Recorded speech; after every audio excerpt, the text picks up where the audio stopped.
So just how do you go from Humvee traveling on the trail to a camper? Well, follow along here over the next few minutes and I'm going to show you how we quickly converted this 4-man Humvee into an overnight sleeping machine. Man, we got a lot of trail to run out. Let's get back out of here. Tomorrow it's gonna be awesome. Just take a few moments to thank those of you that are serving this country and who have served this country. And those of you that have actually had to sleep in these and use these things as a means of survival. I respect you and I honor you. I realize what I'm doing is recreational and what you did was protecting my freedom. I want to thank you for that. And I'll guarantee you probably have different thoughts and ideas of what I'm doing here. And I would be welcome to hearing your feedback in the comment section. So please, maybe let me know your stories or tell me what it's like to have to sleep in one of these things or under it or on top of it in the midst of combat. For me, sleeping in it is just an adventure in this unbelievable land that I live in, this last frontier on the earth. It is such an incredible, beautiful place that just going out and four-wheeling for a few hours and going home isn't enough for me. I want to just be out there, in it, around it, and all about it. So one of the first things that I had to do to make enough space to sleep in here was get rid of the seats.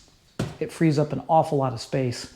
There are multiple configurations that these trucks come in. When I originally got this one, it had the 2-man pickup truck style, which had these blockout panels for the bed. If you're doing this with one that you picked up as a 4-man to begin with, you probably don't have these panels. That's okay. You could just put plywood in here in place of these, but I use these panels. We typically leave this in a 2-man seat configuration, so there's room for the dogs and supplies back here. But for me, in this situation, putting the panels down, I have access under the panel for storage, which, believe me, I use like crazy. And then it opens up, you know, almost 7 foot of space in here that you can sleep. And I'll show you what we did. Pretty simple. Lots and lots of blankets. Can never go wrong with lots of blankets. Love these moving pads. They're awesome. I stacked these up in here. This is the opening that would normally be, obviously, for your right front seat. I've got some of this foam pad left over from our camper project when we were doing seats. It's just memory foam. Easy peasy. Little chunks and pieces here. Nothing to it. And then a piece of plywood. And to make sure that it stayed put in the front, I put a little leg in there, and basically this is it. This just slips in the hole. Boom. And now I've got a solid mount down here in order to put the foam on and make a sleeping space. So pretty easy. Yeah, so your front seat simply snaps down on that cover. Next time, I'm going to do all I can to talk Mrs. McSpeed into going with me overnight. And if I do that, we're going to be keeping this seat in here for her to ride. Lighting is a big deal. You got a lot of different ways that you can get some light in here. All right, let's talk about the most important thing, and that's the heater. So this is the output into the cabin. And what I did, I cut a hole in the canvas. Cut the hole in there and fed it right off of the diesel heater. Nice and easy, directly inside. This thing heated the cold air just fine and gave me some very, very warm air in there. This is the Amazon unit. You can pick them up here, there, and everywhere. Mounting it was really, really simple. I had these Z aluminum brackets left over from some solar panel work. I do realize that these typically have a muffler on them.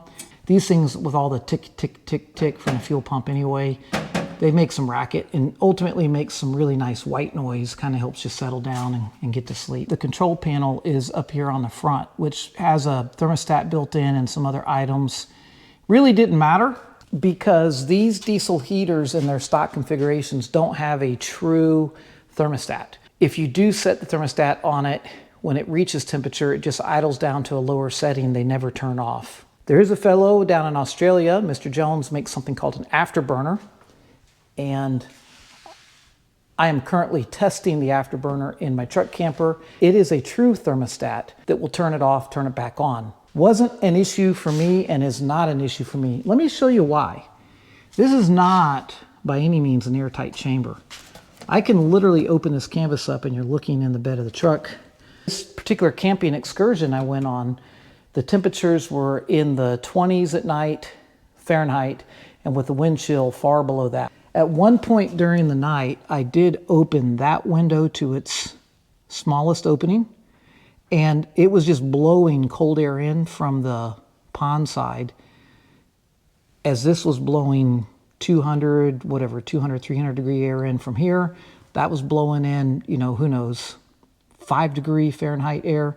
And between the two of them, I was so comfortable, it was crazy. Now, before I mounted it, I did want to run some tests on it. I ran the test in the back window of my extended garage. Test number one was running the heater hooked up to a battery charger so that I wasn't testing my battery voltage, but I was seeing how long it would run and how much fuel it would burn. And sitting in a 550 square foot garage extension, at the time I was testing it, we were down to 4, 5, 7, 8 degrees Fahrenheit that day, a lot of wind. I was able to get that garage to 65 degrees running nothing but this heater, which to me is super impressive. And it also used about a half a tank doing that while I was running it. So test number one, it passed. Test number two was taking the heater off the charger and letting my battery run it continuously. Wanted to get some idea what kind of voltage it was going to draw, how much use it was going to have. Would I have a battery at the end of 10, 12 hours? And the answer was absolutely yes. The 12 volt deep cycle, it's an old boat battery that I have, lead acid. It got down to 12.3 volts after running about 10 hours. And after I disconnected it from the unit, it rose back up to 12.5 volts from just sitting. That's super impressive. These things just don't use as much electricity as you'd think they would use. It is not connected to the electrics on the truck. I absolutely couldn't take a risk of killing the truck battery and then not being able to get up and running the next morning. So this is in here, it's running fine. It is all the power we need. The other option that I have is to tie into the truck battery charging system. So if I do go out in a couple nights adventure during the day, I could start the truck and let the truck trickle charge this 12 volt battery, but either way it holds up just fine.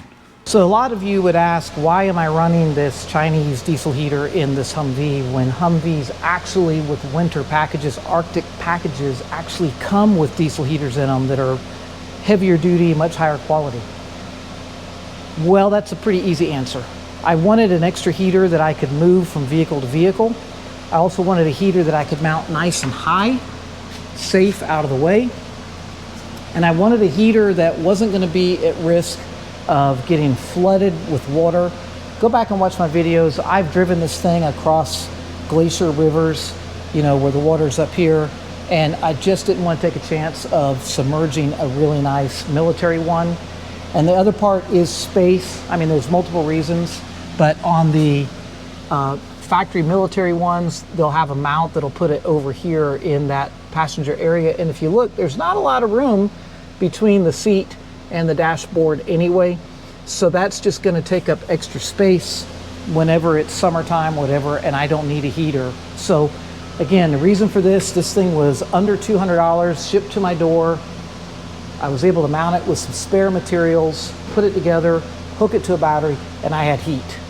Well, this is just step one in my process of converting the Humvee from just an off-road machine to an off-road overnight machine. And we have the opportunity to have a house on wheels, heater with us, other equipment. Why not, right? Why not? Why not turn the rig that I'm going to use to get somewhere into something that I can comfortably sleep in and use as a home base?